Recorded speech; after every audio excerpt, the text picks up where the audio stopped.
a preference on whether or not to play this week, how long to play this week, going into the playoffs next week? No, and I don't have a preference. I think we're treating it like another week and go out there with the mindset to go win this game. Obviously, another NFC North opponent. So, yeah, we'll be playing. There is obviously seeding on the line too. What do you think? Is there a big difference, a big advantage to be in the 6 or 7? Does it think that plays into it at all?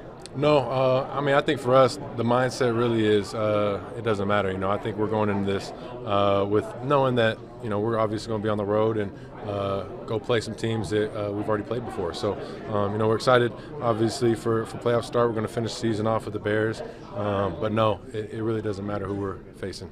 As Matt said, we didn't have our best game Sunday. Let's see if there's some things we can clean up this week at home against the Bears.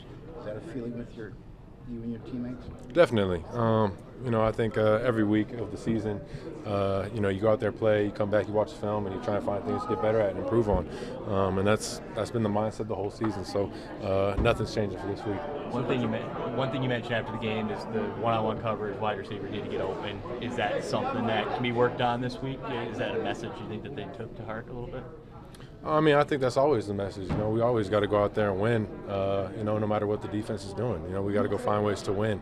And it's definitely not a shot at the receivers or anything. It's just, everybody's got to be better. We got to be able to win versus man coverage, things like that. Ball placement, like I said, has to be really good versus man coverage. So definitely something that we'll see if we get that Sunday. How much do you find yourself searching as you kind of change your season around in terms of taking care of the football? How to play at that level of efficiency, to take care of the ball, make the right decisions, while still finding the opportunities to make the big plays downfield in the passing game?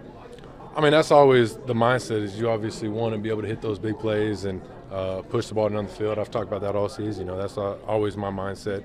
And, as part of the game is finding ways to be smart with the ball, take care of that. Like I said, that's been a big focus is just taking care of the ball and being smart decision-making wise. But like I've always said, I'm always trying to push the ball down the field. And we got a lot of good weapons that can really stress the defense down the field, and I'm always going to give these guys shots. Do you have to be careful that taking care of the ball doesn't come at the expense of pushing the ball down the field, that you're still able to do that even while you're being mindful of your checkdowns and when to throw the ball away and those sort of things? Yeah, I don't think that has to take one of I don't think taking care of the ball has to mean that you can't throw the ball down the field. It just comes with playing smart football, making good decisions, and when to take those shots. But I don't think taking care of the ball has anything to do with taking away from shots down the field. How much does it matter to kind of have a clean performance, not make mistakes Sunday going into the playoffs, or is it just totally a clean slate once you enter the postseason? I definitely think there's a part with, how we play, how we finish the season, kind of that momentum that we carry into the postseason for sure. I think play-wise, you always want to play clean football, but at the end of the day, like you said, when you do start the playoffs and the postseason starts, it is 0-0. It is a clean slate. Everybody has the same opportunity. You got to go out there and the winners win and keep going, and the losers go home. So, I think it's kind of even stakes for everybody. Jordan, as far as, I guess, with the Bears, they've had an interim coach since you guys, last played them back in November. Have you seen anything different from them and their approach or how they play defensively? Has anything stood out at all, or is it a lot of the same? No, I haven't noticed much of a difference from when we last played them, Some of their coverages look pretty similar. I think they've got a couple guys banged up in the secondary, so some of those different guys might be out there. But, no, I still think they do a lot of the same stuff that they've done before. Obviously I'm not sure offensively what's really changed there, but defensively I still feel, they're running the same stuff. Christian wasn't at practice, so it's what we saw today. But how's he looking in your eyes as far as getting him back? And if he is healthy enough, do you think they even put him back in there on Sunday when it's not a ton on the line? Yeah, I'm not sure. I won't speak on Christian's injury and what the timeline is looking like, but he's definitely a guy that we want to have out there. If he goes this week or not, I think we'll be just fine. But definitely hoping to get him back, when we do start playoffs, and hoping that he can keep recovering and getting healthy. But as far as him playing this week, I'm not sure. Matt had said it's likely season ending for Ja. How tough is it to see a guy that is the anchor of your defensive backfield likely done for the season? Yeah, I mean that's tough. Anytime you talk about season-ending injuries, guys not being able to come back, it's tough. Going to be praying for Ja and hopefully he can recover. But yeah, it's tough. Feel for the guy. Definitely wants to be out there, so it's tough. Hey Jordan, I remember Aaron going through this where when you raise the bar really high, then when you have kind of a meh game, it feels like it's not that good because of where you put the bar. How do you view how you played against the Vikings, and what do you want to do better moving into the Bears game and moving into the playoffs? Yeah, I think a lesson I learned like in college. Coach told me that it's there's always feelings right after the game. It's never as good as you think it is, and it's never as bad as you think it is. So, you always have feelings, especially coming off a loss. Those things get elevated. But, looking at the film, I think me personally, just accuracy early on was a little bit off. I think it's tough. We're not making those plays and connecting on those pass plays, and we have a couple 3-and-outs, and you're dealing with the offense on the other side that's very good and can put up points. It's tough. We put ourselves in tough positions, but there's definitely a lot of things I want to clean up. Accuracy. I think my footwork got a little sloppy early on, and some things I cleaned up later. But like I said, it's you always want to be able to go out there and put your best foot forward, and sometimes it's just not there. But it's always that next play. Trying to figure out how to finish the game the right way, things like that. So you were playing at such a high level. Is there a value in that of maybe hitting a little bit of a reset button and say, okay, I need to refocus on these things to be the guy that I know I am? Is there value in that, especially with the stakes going forward, or would you rather just to play great the whole time, obviously? I mean, you definitely always want to play great. You want to be out there and play your best, because even when you play good, there's still always things that you come back on film and you're like, man, this wasn't good enough. Yeah, the play might have worked, but there's still things I want to clean up. So definitely, having a game where it's not always 100%, not your best. There's always stuff you want to clean up and be better for. And I'm obviously rather happen now than in the postseason. So definitely stuff to clean up and keep working on and getting better at. And that's the mindset. What Josh has brought this offense has obviously been well documented, the run-oriented balance, the physicality. Is there any danger, especially in this league that is still built on the pass, of relying on that too much and being too much about that when you still got to be able to do the other as well?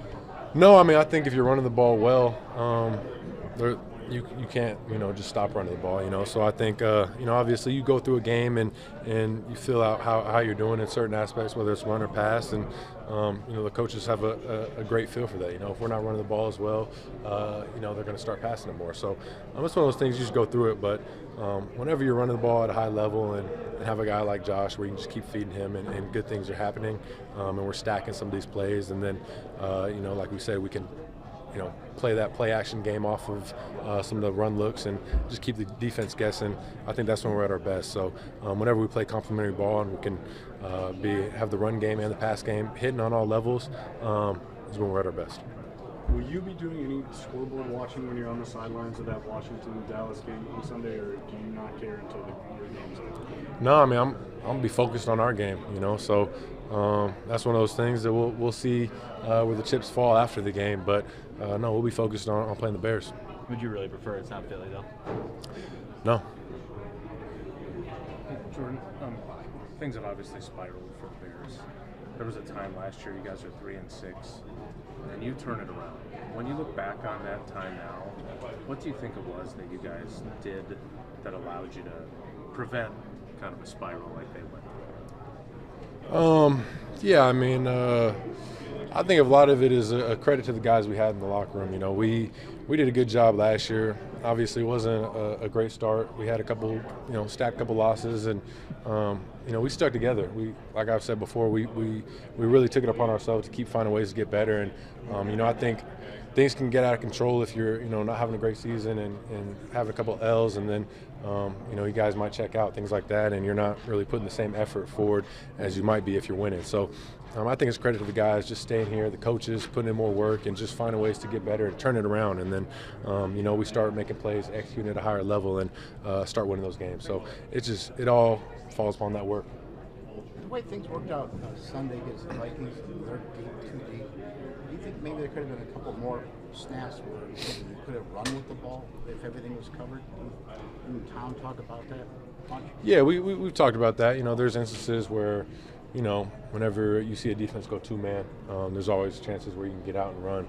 And, you know, a couple times I did try and get out and run, and you know, I think their D-line did a good job of trying to have guys that we're seeing that. We're trying to stay there for the quarterback run, and they have some athletes on the D-line as well that are able to turn and get out quick. So, you know, it's just that balance of trying to find times to make those plays. And but there was definitely a couple of times we talked about, you know, having that opportunity to try and get out. And if there's nothing downfield, you know, the routes might be covered, the defense wins on some of those plays, just trying to keep the play alive and extend it and use your legs to get out. So definitely on some I'll keep looking forward to trying to do. When you're facing an offense on the other side that you know can put up points, is there an added emphasis feeling before the game about the importance of the fast start? Obviously that always matters, but do you feel that a little bit more when you know the opponent can? Definitely. That's always a factor, you know, knowing who you're playing and knowing who the opponent is. And like you said, when you got an explosive offense on the other side who's got a lot of talented guys who can put up points fast, you know, you definitely got to match that and put up just as many points. But we've talked about it all week, and it's kind of been the recipe for us throughout the season is starting fast and being able to go up there and put up points and, you know, really just help the defense out there. And that's something that we didn't do Sunday. I want to ask you about your work with Hanselov and your work with those Better Days mentoring. And it seems so whether you're handing out coats or athletic shoes, you're trying to get through to kids to say, if we can help you with the equipment, see if we can get as a part of a team sport, right? Talk about your foundation and what you're trying to do with kids there. Yeah, you know, with Hands Love Foundation, we've definitely had a couple pretty cool opportunities to host some events, and like I said, I'm doing the cleat campaign where touchdowns for cleats. So, I mean, really the mindset there is to try and help kids out, especially kids that are playing sports. And you know, it might not be easy for some people in their situations to be able to get new equipment, new cleats, and things like that. So, you know, what an opportunity to be able to help and give back. You know, hopefully I think, you know, the kids are really enjoying that, and you know, I think it's something that's really going to help them into their season. So it's a very, very cool opportunity. Something I'm blessed to be able to give back in that way. And then May 23rd, you got the softball game coming up again? Yeah, we do. We have the softball game. Yep. Yeah, I look forward to that. Huge day. Yeah, huge day for sure.